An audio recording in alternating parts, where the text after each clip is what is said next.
अखिल भारतीय अंधश्रद्धा निर्मूलन समिति के अध्यक्ष श्याम मानव ने अशोक खरात मामले में मुख्यमंत्री एकनाथ शिंदे और राष्ट्रवादी कांग्रेस की नेता रूपाली चाकणकर का नाम घसीटते हुए खलबली मचा दी। श्याम मानव का दावा है कि अशोक खरात केवल एक भोंदू बाबा नहीं, बल्कि वह मुख्यमंत्री एकनाथ शिंदे के गुरु और रूपाली चाकणकर के आराध्य रहे।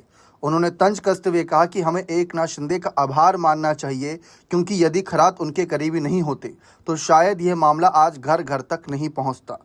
श्याम मानव ने आरोप लगाया कि इस मामले को जिस तरह से पुलिस द्वारा पूरी ताकत से हैंडल किया जा रहा है, उसके पीछे का असली कारण राजनीतिक है। उनके अनुसार महायुति के भीतर ही अपने सहयोगियों एकनाथ शिंदे और राष्ट्रवादी कांग्रेस को नीचा दिखाने या उन्हें सबक सिखाने के उद्देश्य से पुलिस को इस मामले की गहराई से जांच करने की छूट दी गई है। उन्होंने आशंका जताई कि यदि खरात किसी प्रभावशाली नेता का करीबी ना होता तो शायद पुलिस इस मामले को शुरुआती स्तर पर ही दबा देती।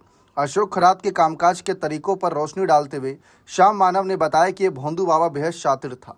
खरात के शिष्यों में कथित तौर पर कई आईपीएस महिलाएं अधिकारी और बड़े ब्यूरोक्रेट्स शामिल रहे थे।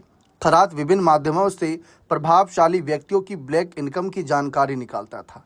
इसके बाद वह अपने गुर्गों की फर्जी इनकम टैक्स ऑफिसर बनाकर उनके घरों पर छापे डलवाता और ब्लैकमेलिंग के जरिए करोड़ों रुपए की वसूली करता।